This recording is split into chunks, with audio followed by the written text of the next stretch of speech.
안녕하세요. 건강수첩입니다.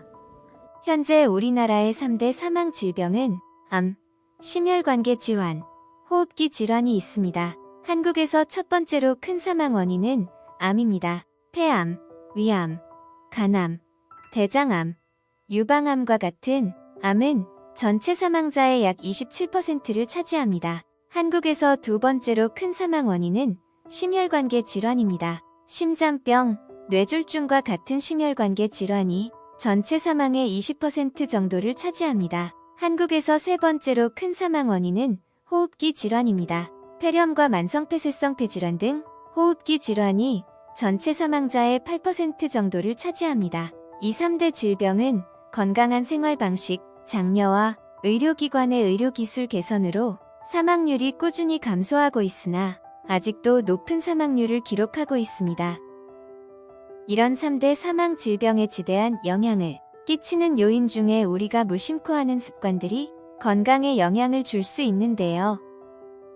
우리가 식사 후에 자주 하는 습관 중에 건강에 부정적인 영향을 줄 수 있는 것이 몇 가지 있습니다. 다음은 식사 후에 하지 말아야 할 습관들입니다.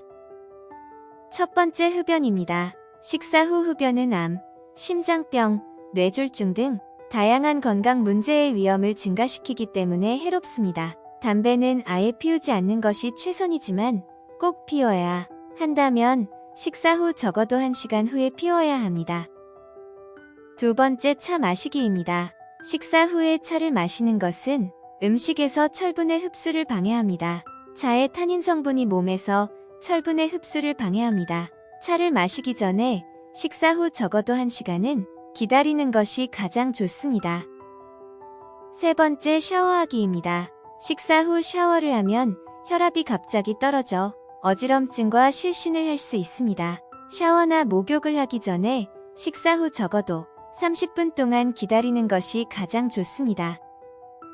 네 번째, 식후에 바로 잠을 자는 것입니다. 식사 후에 잠을 자는 것은 다양한 소화기 질환으로 이어집니다. 여러분이 누울 때 위의 내용물은 식도로 쉽게 역류합니다. 이것은 불편함, 속쓰림, 위산 역류를 일으킬 수 있습니다. 식사 후 바로 잠을 자면 소화 과정이 느려져 몸이 음식을 분해하고 영양소를 제대로 흡수하기가 더 어려워집니다. 이것은 팽창, 변비, 다른 소화기 질환을 일으킬 수 있습니다. 이러한 문제들을 피하기 위해서 잠자리에 들기 전에 적어도 식사 후 2-3시간을 기다리는 것이 좋습니다. 다섯 번째, 식후 커피 마시기입니다. 식사 후 즉시 커피를 마시는 것은 칼슘, 철분, 아연과 같은 미네랄의 흡수를 방해합니다. 커피의 카페인 성분이 몸에 미네랄의 흡수를 어렵게 만듭니다. 식사 후 최소 30분에서 1시간 정도 기다렸다가 커피를 마시는 것이 좋습니다. 여섯 번째, 식사 후 과도한 운동입니다. 운동은 좋은 신체 건강과 웰빙을 유지하는 데 중요합니다. 하지만 식사 직후에 과도한 운동을 하는 것은 여러분의 건강에 해롭습니다. 여러분이 운동을 할 때 혈류는 여러분의 근육으로 향하는데 이것은 소화 과정을 방해합니다. 이것은 팽창, 경련, 메스꺼움을 유발합니다.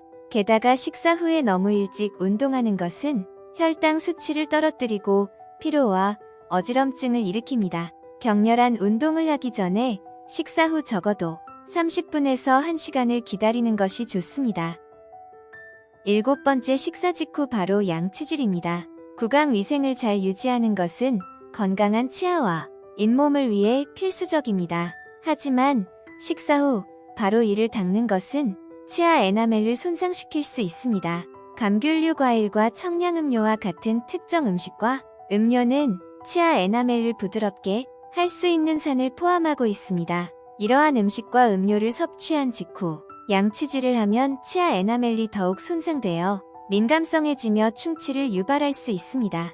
식사 직후는 가볍게 물로만 헹구고 식사 후 적어도 30분에서 1시간 정도 기다렸다가 양치질을 하는 것이 좋습니다. 요약하자면 건강을 유지하고 적절한 소화를 위해서는 식사 후에 이러한 습관을 피하는 것이 중요합니다. 이러한 활동을 하기 전에 적어도 1시간 동안 기다리는 것은 부작용을 예방할 수 있습니다. 지금까지 식사 직후 하지 말아야 할 습관에 대해 알아보았는데요. 이제 다음은 식사 후에 하면 좋은 3가지 습관에 대해 알아보겠습니다. 첫 번째, 짧은 산책입니다. 식사 후에 잠깐 산책하는 것은 소화를 향상시키고 혈당 수치를 조절하는 데 좋습니다. 걷기는 스트레스를 줄이고 신체 활동을 증가시켜 건강상 이롭습니다. 당뇨병 관리의 연구에 따르면 식사 후 10-15분 정도 걸으면 혈당 수치를 22%까지 낮추는 데 도움이 될 수 있습니다. 두 번째, 물 마시기입니다. 식사 후에 물을 마시는 것은 소화 과정에 도움을 주고 변비를 예방합니다. 그것은 또한 몸의 수분을 유지하고 체중 감량에 도움이 됩니다. 하루에 적어도 8잔의 물을 마시는 것이 권장되며 식사 후에 물 1잔을 마시는 것은 탈수를 예방하고 신체가 최적의 기능을 유지하는 데 좋습니다. 세 번째, 식사 후 30분 후에 양치하기입니다. 양치는 충치와 구취를 예방해 줍니다. 우리가 음식을 먹을 때 입안의 박테리아는 당을 먹고 충치와 구취를 유발할 수 있는 산을 생성합니다. 식사 후 양치질을 하거나 구강청결제를 사용하는 것은 구강 내 박테리아와 산성도를 감소시켜 구강 건강을 개선해 줍니다. 결론적으로 우리나라 3대 질병에 영향을 줄 수 있는 식후에 하지 말아야 할 행동과 해야 할 행동에 대해 알아봤습니다. 여러분은 이 영상을 잘 참고하시고 건강한 생활에 도움을 받으시기를 바랍니다. 여러분의 건강을 기원합니다. 오늘의 영상을 시청해 주셔서 감사합니다. 오늘 영상이 도움이 되셨다면 좋아요를 눌러 응원해 주시기 바랍니다. 구독과 알림 설정을 하시면 앞으로도 건강에 도움되는 정보를 빠르게 받아보실 수 있습니다. 감사합니다.